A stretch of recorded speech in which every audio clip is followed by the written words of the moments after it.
Hello and welcome to Radisys Total InnoDB Handover demonstration.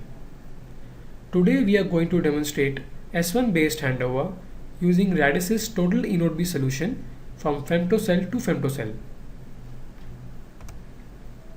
Before we start, let us understand the handover procedure and why it is required. In LTE or any other wireless technology where the user equipment is mobile, the handovers are required to maintain the call continuity and to enable the user to access network services from cells of his own network or from a different network. The Radisys Total InnoDB solution supports this feature and allows up to 16 UE to simultaneously hand over from one InnoDB to another InnoDB. The handover can be triggered either by a measurement report sent by the UE or by a network decision such as service provision or network load coordination.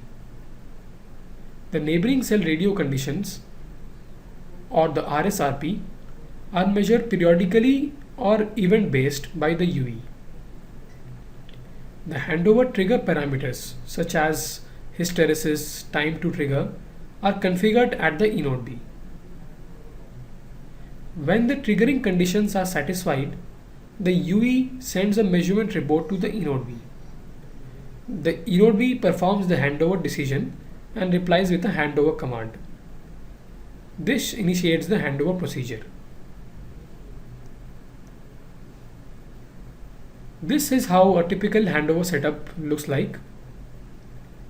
We require at least two InnoDBs connected to an EPC via a LAN router and a user equipment which is mobile. Let us have a look at the call flow for the S1 based handover. The first trigger is from the UE side, which is initially connected to the source InnoDB. It sends out a measurement report based on the trigger. The source InnoDB performs the handover decision based on the measurement report and sends the handover required command to the MME. The MME replies back. The MME forwards the handover request command to the target InnoDB, which performs the radio resource allocation and admission control. The target InnoDB then sends the handover request acknowledgement to the MME. At this point, the MME sends the create indirect data forwarding tunnel request to the SGW to create the tunnel for indirect data forwarding. The SGW replies back with create indirect data forwarding tunnel response.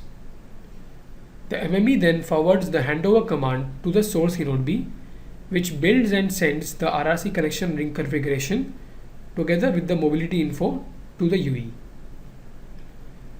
At this point, the source InnoDB sends the status transfer message to the MME, which forwards the status transfer to the target InnoDB. The source InnoDB also starts forwarding the data on the indirect data forwarding tunnel created to the SGW. The SGW forwards the data to the source InnoDB via the same tunnel. The UE at this point will detach from the old cell and sync to the new cell by sending out the RACH request by the RACH procedure.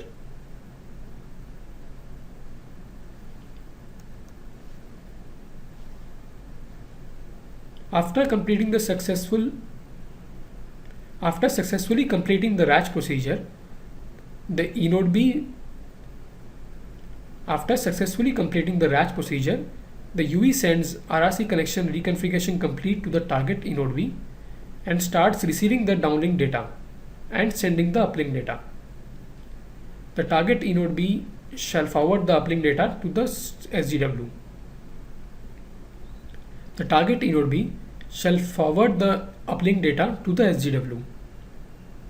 It shall also send the handover notification to the MME. The MME will then send the modify bearer request to the SGW. The MME will send the modify bearer request to the SGW, which will reply back with a modify bearer response.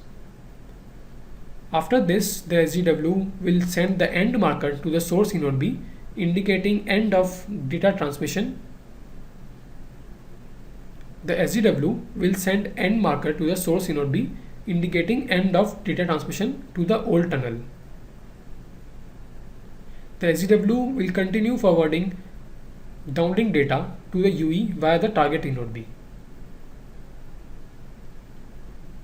The MME will indicate to the source inode B to release the UE context by sending UE context release command, and it shall also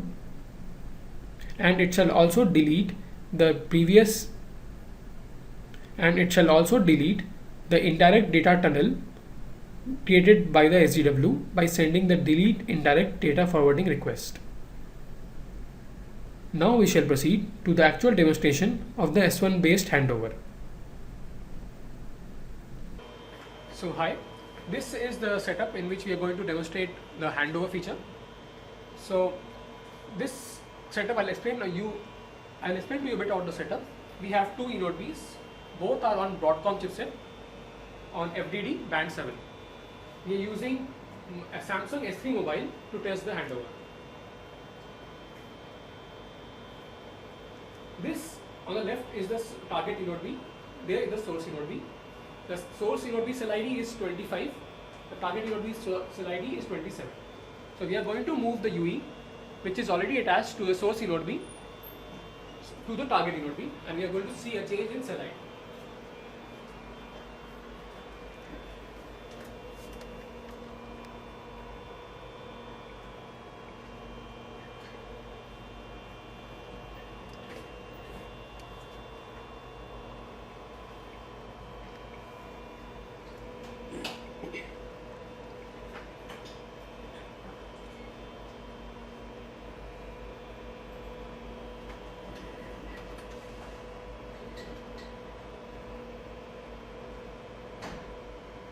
So right now, as you can see, the UE is attached to source inode B and is streaming video.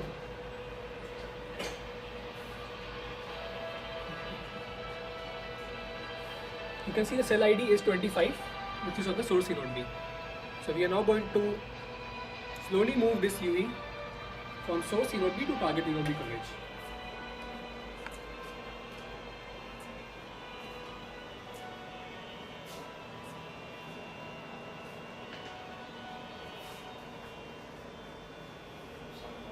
As you can see now, the physical cell ID has changed to 26, reflecting a successful handover to the target inode B.